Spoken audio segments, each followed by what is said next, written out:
people. We are 10 days to the start of the NFL season. I am back and better than ever and ready to go. Schefter's got all the answers. D. Wood is just looking for somebody to hit. Dan Orlovsky is hoping someone gets open today so he can throw a couple of dimes. Let's go. Last game of the NFL regular season, preseason last night. I'm getting ahead of myself, way ahead of myself. Patriots, Commanders, last game of the preseason. Quarterback battle, New England. Jaden Daniels, no battle. He didn't play. He's the starter in Washington. Meanwhile, first Patriot drive.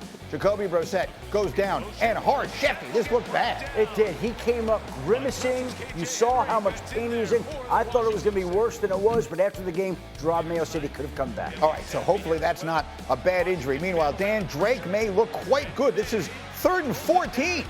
Yeah, you see the natural instinct screen. He changed the protection, wanted to try to throw that ball to the sideline and took off. And then some of the under center play action, he threw the ball downfield so well. This crosser, for me, his feet have gotten so much better, Greeny. I love this throw for the touchdown. To the naked eye, it might look like an easy throw, but the placement of it allows Harris to catch and then go run. Drake Maye, every week of this preseason, has done nothing but get better and improve.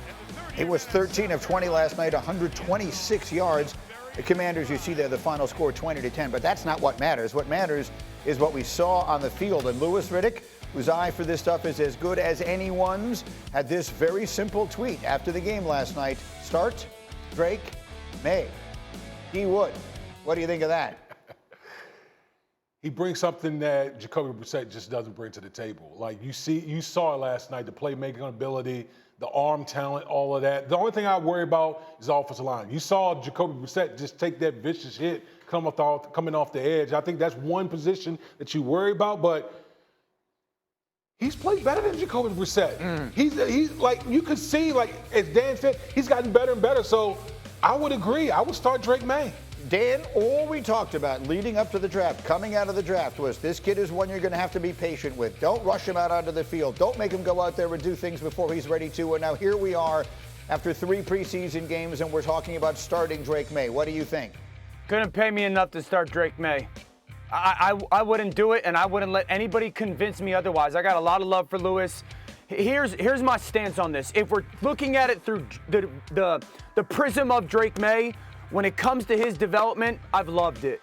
He's changed protections. He's controlled and owned a little bit of the line of scrimmage. He's thrown the ball very well. The big flaw coming out of school was his feet and the erratic element of his feet. That has improved so much. So from that vantage point, I get it. I understand it. Someone give me a good reason why to play Drake Maye. Are you serving yourself, or are you serving, what people may want, or what you think the organization wants or the fans want? There's 3 things that rookie quarterbacks need to have success in the NFL, let alone to make sure they don't get ruined. Good scheme and play caller, plus offensive line, plus skill. Alex Van Pelt, their offensive coordinator, I don't know a ton about. I like his scheme. I don't know a ton about him as a play caller. I think it's his first time. So I'm not making a judgment on that. They don't have plus offensive line, plus skill. They don't. There's no reason to play Drake Maye unless you have those 3 things. The Patriots have at least 0 for 2, if not 0 for 3.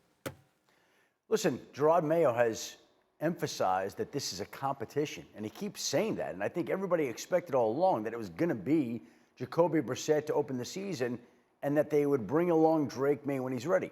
The thing is, Drake Maye has looked good this summer. He has shined when he has gotten the chance. And so in this world that we live in, there's always this rush to start these rookie quarterbacks. Right. I love when teams draft these guys and say, we're going to be patient, we're not going to rush things, and all of a sudden, sooner before later, that rookie quarterback is out there being exposed. Sometimes it works, like C.J. Stroud.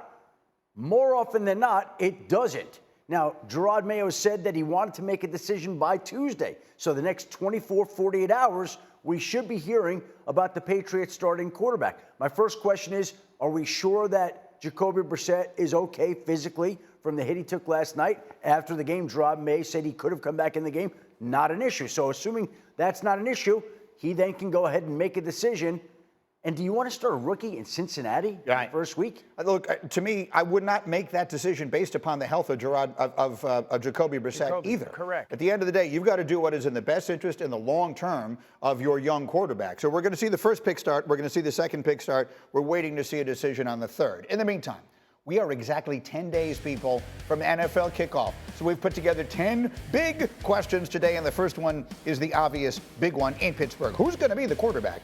Russell Wilson played 5 snaps on Saturday against Detroit, led the Steelers' first-team offense to their first touchdown of the preseason, and then they took him right out. Justin Fields came in, he played 3 series. He also led the team to a score. After the game, Mike Tomlin gave this timeline on the decision ahead. We'll make a decision at the end of our work week this upcoming week. We got 3 days of Steelers versus Steelers work, and why not do it then? It kind of, minimizes the Steelers versus Steelers work when we start making decisions prior to the completion of that. We've got ample time to prepare for Atlanta and make whatever decisions or announcements regarding divisional labor or pecking orders and so forth. And so we'll do it at the end of the work week. Okay, so they're going to do Steeler versus Steeler work and then make a decision at the end of the week. Shefty, what should we take from that? Well, it'll be the end of the week, as he says, and I think most people would be surprised if it weren't Russell Wilson. I think Mike Tomlin has been pretty clear from the outset of the offseason that Russell Wilson has been, to use his words, in the pole position. And Russell Wilson has played well enough to win that job, to keep that job, however you want to phrase it. And again, that doesn't mean that it's going to be a long leash. It doesn't mean we're not going to see Justin Fields at some point in time, but I think it would be a surprise if he went Justin Fields over Russell Wilson to open the season. I would think, most people think, that that's the move he'll make, that'll be the Steelers' opening day starting quarterback. Dan Orlovsky, if you were the head coach of the Pittsburgh Steelers, who are you giving the ball to? I would have started Justin Fields, but this was never a quarterback competition. We were bamboozled a little bit, and I have endless amounts of respect for Mike Tomlin. I remember when both of the moves were made, being on the show, and we said, if this was really going to be an open quarterback competition, I expected Justin Fields to win that. This was never a quarterback competition. Russell played in preseason week 2. He threw the ball twice against the Steelers. Now, Justin Fields has had the ups and downs, the waves and whatnot. I thought he threw the ball really well versus the Detroit Lions. Everyone was going to say he took 2 more sacks, and neither of them were on him. And so I understand the premise of, like, they're banking on the hopeful, more consistency from Russell Wilson, but this was never a quarterback competition. If it was, Russell would have played much more in preseason week 3 this past weekend. I would have started Justin Fields, and I would have tried to minimize the riding of the wave. That's not the case in Pittsburgh. D-Wood, what do you think? No, I agree. Listen, me personally, I would have started Justin Fields because he brings something to the table from an athletic standpoint that Russell Wilson just doesn't. Both of these guys are flawed quarterbacks. Make no mistake about it. They're both flawed quarterbacks. But at least with Justin Fields, I got a game plan something with him at quarterback, especially in the running game.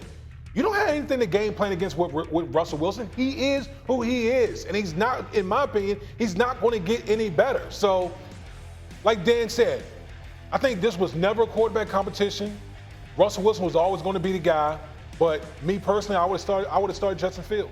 He feels re-energized. He feels like he's in the right environment. He feels like... He being Russell. Russell, with the run game being what it is, with the defense being what it is in Pittsburgh, he feels like he's going to get a chance to shine, and you'll see the Russell Wilson that we've seen in the past. Now, again, we have to see Tomlin make the decision. We have to see Russell go out and play, but he feels like the pieces are in place for him to play better than he has. I'm trying to make up my own mind what to make of the fact that he being Mike Tomlin in this case, continues to push the announcement back. If he already knows what he's going to do. Yeah, well, what I would say is, and this applies to New England, Pittsburgh, I don't understand why they're announcing it at all. Well, what purpose does that serve? Again, if I'm Gerard Mayo, I know you want to announce the decision, but why am I telling the Bengals who the quarterback is? The media will see it, but you say to the media at practice, that's closed off. You can't say what we're doing personnel-wise. Like, what advantage is there to say in either case which guy? You tell me. That's interesting. So let's be clear. As far as transparency is concerned, they're obligated to report injuries. They're not obligated to report who the starting quarterback is. No, and people could figure it out. They could sense it. But again, you want every advantage you could have, right? And I would think that preparing for Drake Maye and Jacoby Brissett are different. Russell Wilson and Justin Fields are a little bit different. And by the way, if you're the Falcons and you're getting ready for the Steelers, you probably have to prepare for both quarterbacks anyway. But what advantage do you gain by saying who it's going to be? What comes out of that? It's interesting. Danny, go ahead. Yeah, I would say this. I don't know if there's an advantage that you gain. I don't know if there's an advantage. Listen, you got to know who your starting quarterback is. The Pittsburgh Steelers want to know, as you go into the regular season, who's the guy. Everybody's got to start to buy into what that decision or who that decision is. To your point, Schefter, the Atlanta Falcons, they're going to prepare for both quarterbacks. It's not like they're not going to have a very specific plan for if Justin Fields were to come into the game, because the designed quarterback run is going to be a much kind of more staple part of their offense. So they're not going to get surprised by that. I don't think this is a deception thing by Mike Tomlin. I agree. I don't know what's taking so long to make the decision publicly, because it's pretty clear that it's been made privately. Players know who's the starting quarterback going to be.